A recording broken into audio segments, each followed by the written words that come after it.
What's going on, everybody? Welcome into Fantasy Pros. This is the Fantasy Baseball Podcast. I'm your host, Joe Orrico, and today we're going to be talking you through 7 fantasy baseball players that you should be avoiding in your 2025 drafts. We're going to get it started off with Washington National shortstop C.J. Abrams. He just didn't really take that step forward like we were all hoping he would in 2024. The stolen bases went down from 47 to 31. His batting average stayed the same, and he actually struck out a little bit more than he did the prior season. The power metrics are also a little bit questionable. A 6.9% barrel rate and 40% hard hit rate are nothing to write home about. And I think 20 home runs may be a little bit of a stretch going forward. I think he's probably somewhere in the mid-teens, call it maybe 16 or 17 home runs. But 20 plus, I think, may be a bit of a struggle for him. The real problem here is he's going in the same range of drafts that he did last season. He's going maybe a couple picks later, but it's generally speaking, he's not getting out of the 40s or 50s. So you have to pay up, depending on your league size, a 4th, maybe a 5th round pick for somebody that has some problems on the field. And also, if you remember down the stretch last season, the Nationals sent him down because he stayed up all night at a casino on a game night and the team had to discipline him. So we have some on-field problems, some off-field concerns potentially. Maybe he grows out of them, maybe he doesn't. But there are some reasons to really be concerned about C.J. Abrams as a cornerstone of your team next season. I just think where he's going, he's a fade for me. If he was going maybe 30 picks later, I'd be interested. But as a top 4 or 5 round pick, I just cannot click draft on C.J. Abrams. Moving on to number 2, it's Gerrit Cole, the future Hall of Famer. I think now is the time to really start worrying about him. He dealt with nerve inflammation last season that caused him to miss a huge chunk of time. And if you look at the numbers, they are not trending in the right direction as you were expecting as somebody in their mid-30s, but he's still being drafted as the SP11 according to Fantasy Pros early consensus rankers. That's the problem here. The strikeout rate has been in decline for each of the last 4 seasons, and his stuff plus, while still above average, is the worst that it's been going back to when it first started being tracked in 2020. 113 whip, still solid number, but again, we are seeing a decline from Gerrit Cole. The 399 xFIP, the 379 Sierra with that whip, those are the worst numbers he's put up going back to his time in Pittsburgh. The fact that he's still being drafted as an ace is a little bit concerning. I think that he should be ranked somewhere in the 20s for starting pitchers, but you have to pay up usually a top 50 or 60 pick, and you have to trust him as the ace of your staff. Unless you are really going pitcher heavy in the early going and you are drafting 2 or 3 of them in the first couple rounds, which you probably shouldn't be doing, then you have to really rely on Gerrit Cole to get back to that ace workload level. So I think, generally speaking, he is a fade unless he falls quite a bit in drafts. And knowing that name value, as soon as you see 1 or 2 videos of Gerrit Cole, people are not going to let him fall because that name still means a lot to the fantasy world. But I think in reality, the performances are probably going to start to look pretty rough as he enters his mid-30s. Let's move on to Brenton Doyle. 2024 was undoubtedly a breakout campaign for him. He had 23 home runs to go along with 30 stolen bases, but I question how repeatable that really is. He had a nearly 14% swinging strike rate, which does suggest that the strikeouts could be a problem once again, and he might even revert back to that plus 30% range, which would be a huge problem. Now, when you look at the performance on the field, the second half was kind of rough for him. A 234 batting average with 8 home runs and a 681 OPS. If you look at what he did away from Coors Field, of course he's going to benefit from being in Colorado like every hitter does, but when he's away from Coors, he's awful. 211 batting average, 636 OPS. Those numbers are pretty drastic. If there's a stretch where the Rockies go a couple weeks away from home, or even if it's just a few series away from home, you have to seriously consider putting him on your bench, or else you're eating some rather subpar production. When he's at home, that could be really good. But essentially, you're paying for somebody that might be a platoon bat in your lineup. Not that he will be for the Rockies, but you might have to switch him in and out of your lineup, whether or not he's at home or on the road. And he's going inside of the top 100 draft picks. He's the consensus number 28 outfielder.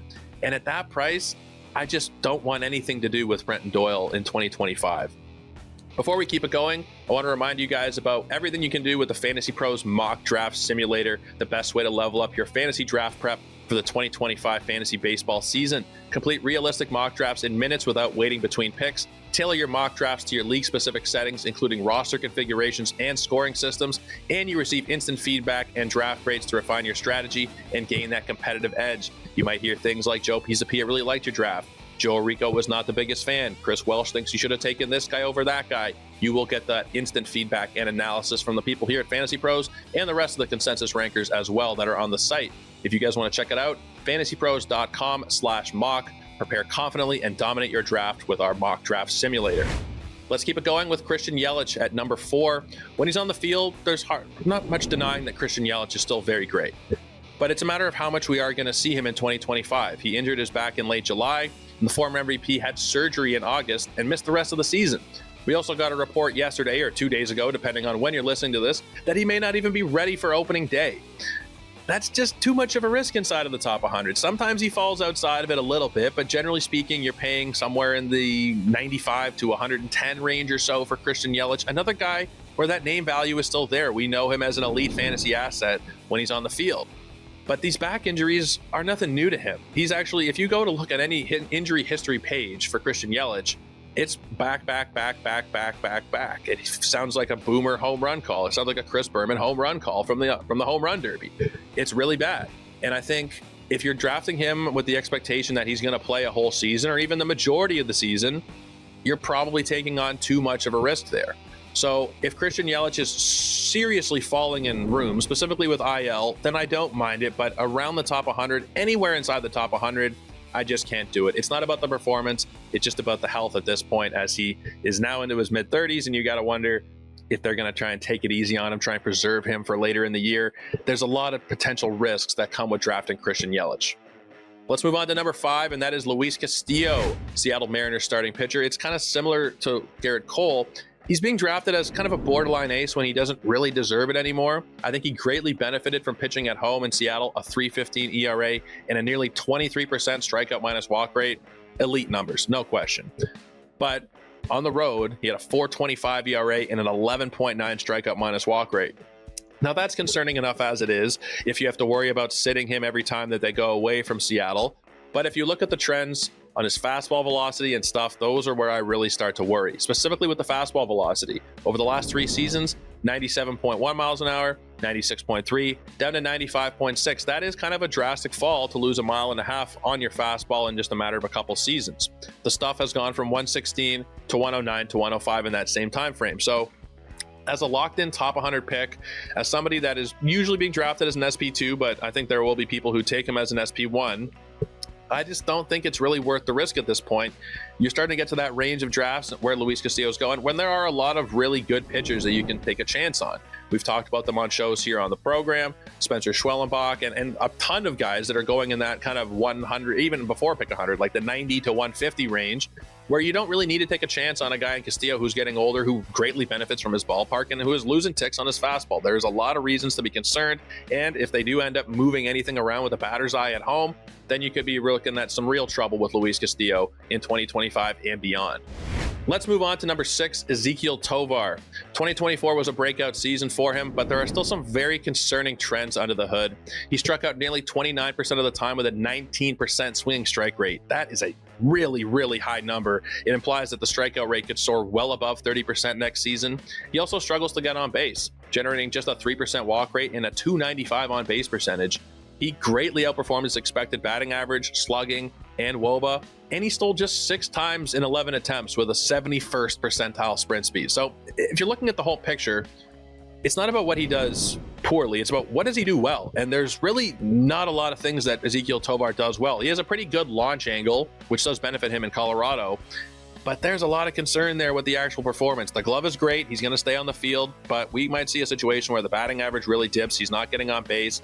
The stolen bases are kind of iffy. He stole 6 of them last year, not efficiently. So there are concerns from a number of angles with Ezequiel Tovar.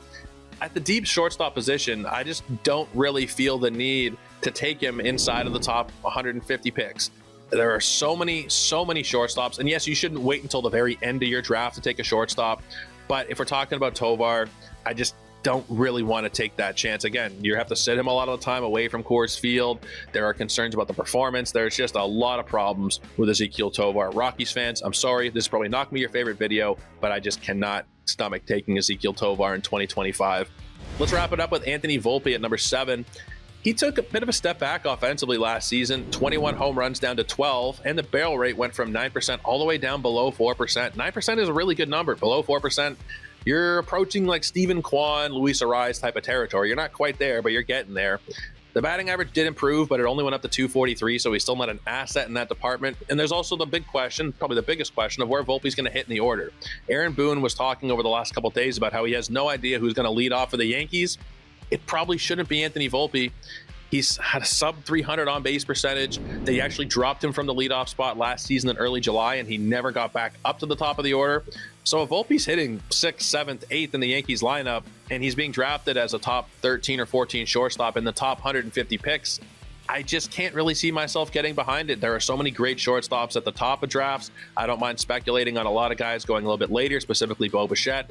And I think Volpe is just somebody where it's really just not worth the risk. Maybe he pans out. Maybe he's able to steal 30 bases, get back to 20 home runs, and he's hitting leadoff for the Yankees.